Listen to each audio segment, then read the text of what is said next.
Success is just discipline in a cute outfit.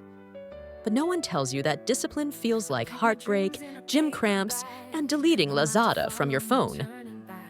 Daily.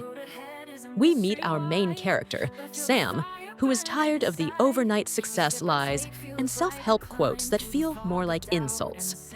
The real journey to success? It's messy, emotional, and full of setbacks. But it's also real, and that's what we're diving into. The comparison spiral, aka doom scrolling yourself into depression. Sam doesn't wake up in the morning. She resurrects from her bed like a soggy tissue. First move, thumb to screen, Instagram, TikTok, LinkedIn, boom. 42 notifications and a fresh batch of inferiority complex. Some girl she vaguely remembers from uni just launched her third business. Another guy she dated for 3 weeks now travels the world doing yoga in vineyards. A friend got promoted. Again. Meanwhile, Sam is still debating whether cereal qualifies as dinner. Every scroll feels like a personal attack. She tries to remind herself. People only post the highlights. But logic is no match for the sneaky monster that is social comparison. It's not just envy. It's deeper. It's this constant gnawing thought that she's late. Late to success. Late to being that girl. Late to the invisible race no one signed her up for. The worst part? She starts editing herself. Not just online, but in real life. She says less. Dreams smaller. Even stops trying to explain her goals because what's the point if everyone else is already winning? But here's the plot twist. Comparison doesn't mean you're behind. It means you're human. And Sam? She's about to figure out that staying in your lane doesn't mean going slow. It means knowing where you're going. The motivation crash. Spoiler, you can't hustle with an empty tank. Fueled by online shame and a week of YouTube productivity hacks, Sam attempts the impossible. She sets 16 alarms, buys a bullet journal, downloads 3 habit trackers, and signs up for a 30-day challenge she already hates. She becomes that girl for 3.5 days. She drinks green things. She makes a morning playlist. She even tries meditating, but ends up just thinking about chicken rice. By day 4, she crashes hard. Her miracle morning becomes a not again morning. Her tracker becomes a guilt parade. The pressure to stay motivated turns into the very thing killing her drive. Here's the thing, motivation is flaky. It's the friend who hypes you up at brunch but disappears when it's time to help you move. And nobody tells you that burnout can arrive even when you're doing all the right things. Especially when those right things are based on someone else's life, someone else's goals, someone else's highlight reel. Sam learns this lesson slumped on her floor, surrounded by unopened books and unread affirmations. Motivation didn't ghost her. It never planned to stay. Tiny wins, huge feels, when didn't cry at work. Victory. After the crash, Sam shifts. Not dramatically, more like reluctantly. Like changing lanes in traffic and not being sure if you just made a good choice or ruined your whole commute. She starts tracking tiny wins. We're talking microscopic. Flossed? Win. Didn't eat lunch over the sink? Win. Replied to that stressful email without ending it with thanks anyway? Major win. These wins aren't sexy. They don't make for good Instagram reels. But they stack up, like Lego blocks. Or passive-aggressive sticky notes from the universe saying, hey, you're trying. She stops waiting for massive milestones and starts giving herself credit for showing up. Not in a toxic positivity way, more like a sarcastic inner cheerleader who says, you live today. We stan. Something shifts. Her inner voice, previously a gremlin, gets kinder, quieter, less of a heckler, more of a coach. Because here's the real truth bomb. Success isn't viral, it's cumulative. The habit failures and the messy path to what actually works. Sam's Google history looks like a digital graveyard of failed systems. Atomic Habits shortcut? How to romanticize life when you feel like a human sock. Best planners for people with no willpower. She tries everything. Bullet journals? Abandoned by week 2. Pomodoro technique? Turns out tomatoes don't help when your soul is tired. She even tries a morning routine from a billionaire's YouTube channel and nearly faints from too much celery juice. But every failure teaches her something. Like, just because something works for a 22-year-old crypto bro doesn't mean it'll work for a burnt-out content writer with mild IBS and a tendency to spiral at 3 a.m. Revolutionary, I know. Eventually, she finds something accidental. One habit. Just one. She starts walking every evening, not for fitness, but because it's the only time her brain shuts up. No podcasts, no music, just shoes, air, and the sound of distant traffic and her own disappointing thoughts. It becomes a ritual, a gentle one, a forgiving one, the opposite of everything she's tried before. Because discipline doesn't mean rigidity. It means returning, even after failure, especially after failure. And Sam, she's starting to get it. Money, mindset, and misinformation, the broke brain loop.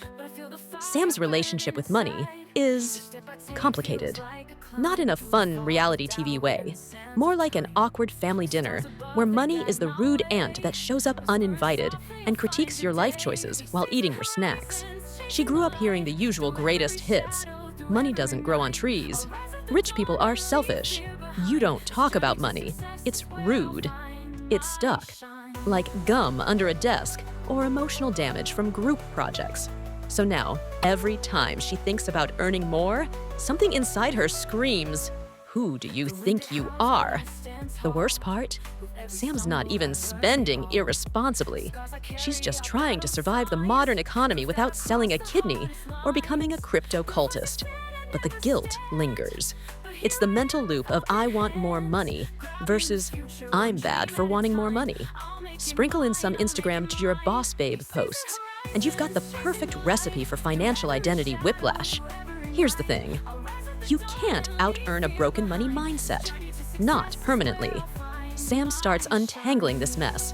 She reads books that don't scream at her in bold fonts. She follows creators who make finance feel like therapy, not punishment. She starts saying things like, "I deserve to build wealth," without immediately laughing. Slowly, the narrative changes.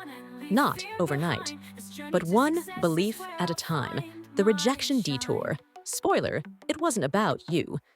Sam applies for a promotion. She does the prep, the slides. The mental pep talk in the mirror where she tries to look fierce but mostly looks like she's about to sneeze. She doesn't get it. Worse, the person who does get it has no idea what they're doing and once called Excel scary. It hurts. Badly. Like paper cut on your soul kind of hurt. Cue the spiral. Maybe I'm not cut out for this. Maybe I peaked in 2018. Maybe I should move to Bali and sell earrings. But here's what finally sinks in. Rejection isn't always a reflection. Sometimes it's redirection. Sometimes it's protection. Sometimes it's just capitalism doing capitalism things. Sam journals. Rage eats a box of biscuits. Takes a walk. Then, unexpectedly, she signs up for a course she's been eyeing for months. Not because she needs another certificate, but because she wants to grow, even if no one claps for it yet. This is where real confidence begins. Not from applause, but from building something no rejection can erase. The routine that doesn't feel like punishment. Sam stops chasing routines that look good online. She starts asking what actually makes her feel like a human. That changes everything. Her new morning doesn't involve journaling for 40 minutes while her matcha cools. It looks more like this. Wake up, groan, exist. 5 minutes of stretching that mostly involves lying on the floor, making toast and calling it self-care. 10 minutes of checking in with herself. What am I dreading today? What might go well? That's it. No glitter, no hustle aesthetic, just presence. And weirdly, it works. Her days start softer. She stops feeling like she's failing before 9 a.m. Because here's the truth. Discipline isn't about aesthetic routines. It's about consistency with compassion. She still has off days. She still doom scrolls. But now, she forgives herself faster.